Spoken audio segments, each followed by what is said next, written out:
예, 안녕하세요. 경희대 후마니타스 칼리지에 있는 전중환입니다. 폴 고갱은 여러분들 아시는 것처럼 타히티에서 가난과 질병에 싸우다가 이런 엄청난 걸작을 남겼죠. 그리고 이 그림의 제목 대신 그림의 구석에 이렇게 우리는 어디서 왔는가, 우리는 무엇인가, 우리는 어디로 가는가 이런 글을 남겼습니다. 그래서 이것이 제목이 되었고요.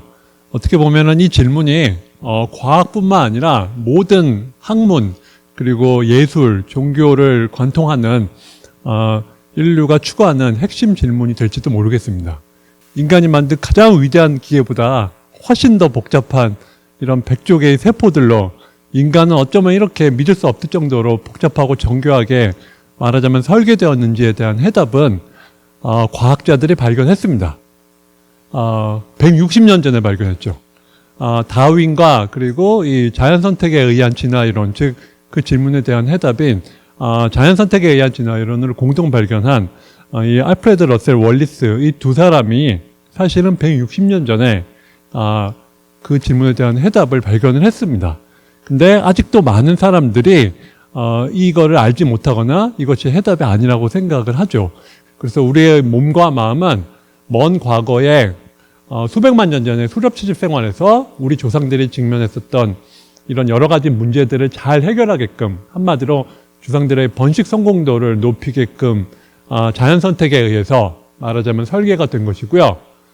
그리고 그 말은 우리의 몸과 마음이 왜 이런 식으로 말하자면 생겼는지에 대한 근본적인 해답을 준다는 것이죠. 따라서 우리가 이런 본성을 알면 알수록 우리에게 이로운 방향으로, 그렇죠? 우리가 좀 더 건강하고 또 평화롭고 그리고 나의 자아를 잘 찾게 되는 방향으로 우리의 본성을 잘 알고 필요하면은 얼마든지 이러한 본성을 거역을 할 수 있는 길을 찾아야 된다. 요 두 가지를 말씀드리려고 합니다. 생명은 가만 보면은 정말 대단히 복잡해서 정말 누군가가 의도적으로 마음먹고 디자인을 한 것처럼 보이죠. 그래서 이 거북개미의 병정 계급인데요. 이렇게 머리가 정말로 요 개미굴을 딱 틀어맞게 병마개처럼 생겼습니다. 그렇죠? 사람으로 치면은 아빠가 머리가 저렇게 생겨가지고, 그렇죠?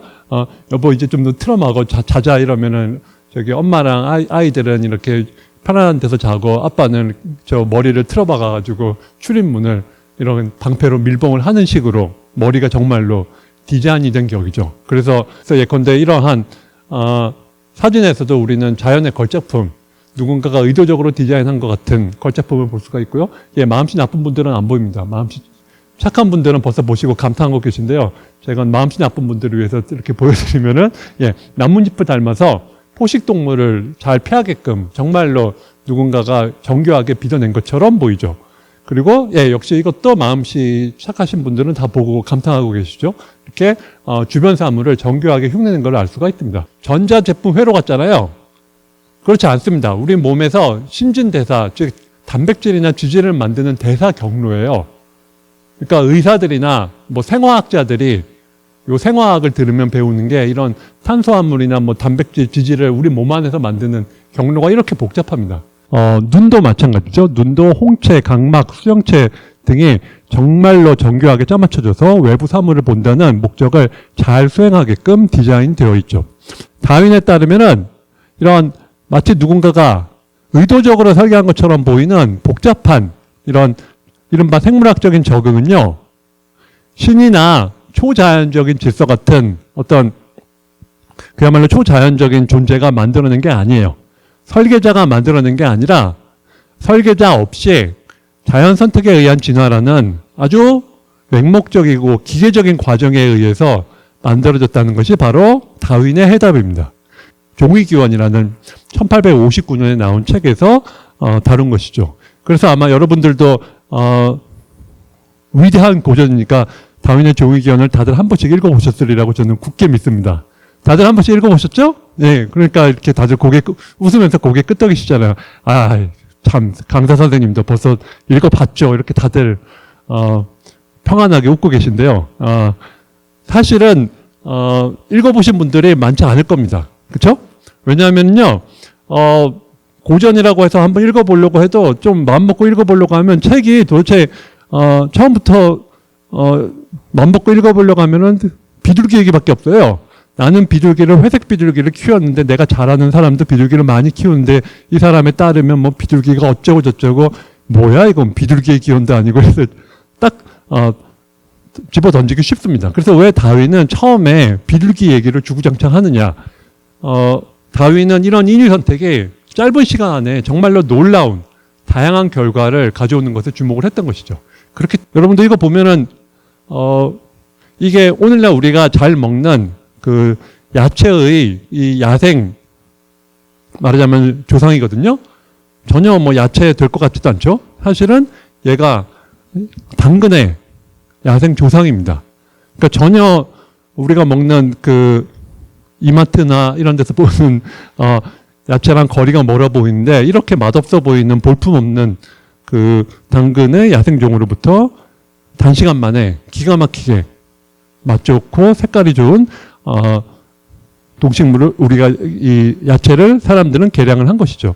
역시 마찬가지입니다. 얘는 뭐의 조상일까요? 수박입니다. 수박.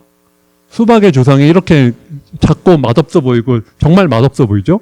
그래서 다윈은 이런 인간이 선택에 의해서 인간이 선택을 통해 가지고 짧은 시간 안에 이토록 놀랍고 다양한 결과가 인지 선택에 의해서 가능하다는 것을 주목을 했고요. 더 한 걸음 나아가서 반드시 인간이라는 선택하는 행위자가 없어도 선택이 가능하다는 것을 깨달았습니다. 자연적으로 이런 개체들 간에 존재하는 생존과 번식의 이런 유전적인 차이에 의해서 자동적으로 선택이 이루어질 수 있다는 것을 다윈은 발견을 한 것이죠. 그래서 그거를 다윈은 자연 선택이라고 했습니다. 자연이 어떤 정말로 무슨 사람 같은 의도가 있어가지고 선택을 한다는 게 아니에요. 그야말로 이런 생존과 번식상의 차이에 의해 가지고 세대가 지나면은 번식에 유리한 유전적인 변이가 선택이 된다는 것이 바로 자연 선택의 핵심입니다. 이 애벌레는 물론 우리 눈에는 징그럽습니다만은 요 애벌레를 먹으려는 새들의 입장에서는 징그러운 대상이 아닙니다. 나뭇가지마다 공짜 핫도그가 주렁주렁 매달려 있는 격입니다. 먼저 핫도그 따먹는 놈이 임자예요. 그래서 이 새들은 애벌레를 먹으려고 혈안이 되어 있습니다. 그래서 이 애벌레들은 자신을 방어하기 위한 적응들을 진화를 했는데요. 이 스파이스 부시 제비꼬리 나비가 될 애벌레는 여기가 머리입니다. 여기가 엉덩이에요.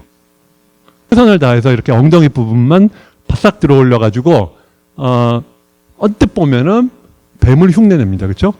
선생님 별로 뱀 안 닮았는데요? 라고 생각을 하시는 분들이 있겠죠. 하지만 처음부터 완벽하게 뱀을 닮을 필요는 없다는 겁니다. 중요한 거는 상대적인 경쟁이거든요. 그러니까 전혀 뱀을 닮지 않은 동료 애벌레들보다 이렇게 뱀을 조금이라도 닮은 애벌레는 10번 중에 한 번, 100번 중에 한 번이라도 뭐 날이 어둡다든지 아니면은 새가 시력이 나빠가지고 새가 멀리서는 애벌레인 줄 알고 왔다가 얘를 뱀으로 오인해서 아 뭐야 헛걸음쳤네 하고 가버리면은 10번 중에 한 번, 100번 중에 한 번이라도 이렇게 생존과 번식에 유리하면은 이러한 유전적인 변이는 계속 전파돼서 점점 개체군 내에 흔해진다는 것이죠. 그래서 얘는 별로 안 닮았습니다만 얘는 꽤 닮았습니다. 그렇죠? 나뭇가지에 이렇게 애벌레가 붙어 있으면은 정말로 뱀으로 착각할 만하죠. 역시 생긴 것뿐만 아니라 움직이는 것도 마치 뱀이 머리를 움직이는 것처럼 최선을 다해서 이 종이 기원에도 나오는 것처럼 다윈은 갈라파고스 섬에서 이 핀치들의 부리가 대단히 다양하다는 사실에 주목을 했습니다. 보시면은 이렇게 핀치들의 부리가 다양하잖아요. 이거를 나중에 이 피터 그랜트 부부라고 갈라파고스에 가서 연구한 이런 진화 생물학자들이 발견을 한 건데요. 보면은 가뭄이 들기 전에는 이 딱딱한 부리랑 작은 부리를 지닌 애들이랑 별로 그렇게 크게 차이가 없었어요. 근데 가뭄이 드니까 부드러운 씨앗이 줄어들고 그 결과 딱딱한 껍질을 두른 씨앗만 있게 되었어요. 그 결과 가뭄이 든 이후로 이 큰 부리를 지녀가지고 딱딱한 껍질도 깨먹을 수가 있는 이런 큰 부리를 지닌 핀치들이 생존에 유리하게 되었다는 것이죠. 진화라고 하면요, 이런 얘기들 정말 많이 들어보셨을 거예요. 진화 그건 말도 안 되는 거예요. 진화는 그러니까 뭐 흔히 뭐 교회나 이런 데서 창조론자들이 이런 식으로 비판을 하죠. 이렇게 그냥 우연히 복잡한 생명이 생겨났다는 주장은 그럼 마치 뭐랑 같냐면은 이런 고물 하추장이 허리케인이 뭐 갑자기 덮치거나 아니면 큰 폭발이 일어난 바람에 이 부품들이 천문학적으로 낮은 확률로 우연히 짜맞춰져 가지고 여기서 이런 보잉 747 같은 제트기가 탄생을 할 확률과 같다. 즉 쓰레기 하추장에 허리케인이 한번 휘몰아쳤더니 기가 막히게 낮은 확률로 요 부품들이 정교하게 짜맞춰져서 제트 비행기가 출현할 확률과 같다. 한마디로 제로라는 것이죠. 우연에 의해 가지고 이런 복잡한 생명이 출현할 가능성은 그야말로 0이기 때문에 복잡한 생명은 반드시 훨씬 더 복잡한 정말로 이거를 디자인한 신이라든지 우주적인 질서가 있다라는 걸 보여준다는 게 이런 창조론자들의 비난인데요. 거기에 대해서 리처드 도킨스라는 진화생물학자는 우리나라 말로 리처드 도킨스의 진화론 강의라고 번역이 되었는데요. 도킨스는 이러한 주장이 말도 안 된다는 것을 전적으로 동의합니다. 하지만 이거는 진화론을 왜곡한다는 거예요. 진화론은 이런 주장이 아닙니다. 다윈은 이렇게 주장하지 않았어요. 다윈의 원래 주장은 이 비유에 따르면 뭐냐면은 이 사람이 이 가파른 직각 절벽이 아니라 산 뒤로 돌아가서 완만한 경사를 1년에 1cm씩 오르는, 그죠? 나선형으로 1년에 1cm씩 오르다 보면은 언젠가는 산 정상에 도달을 한다는 것이죠. 즉 선택이라는 거는 딱 한 번만에 일회성 선택에 의해서 아무것도 없는 상태에서 갑자기 복잡한 적응이 딱 출현하는 게 아니라는 겁니다. 선택은 불가능에 가까울 정도로 어려운 과업을 아주 작은 수많은 단계들로 나눠가지고 각각의 단계들을 조금씩 선택이 누적이 되는 것이 바로 다윈의 자연 선택에 의한 진화의 진정한 본질이라는 것이죠. 즉 누적적인 선택의 본질입니다. 그러니까 일회성 선택이 아니에요. 선택이 계속 누적됨에 따라서 이런 결과적으로 아주 복잡하고 정교한 생물학적인 적응이 출현을 할 수가 있다는 것이 바로 다윈주의의 핵심입니다.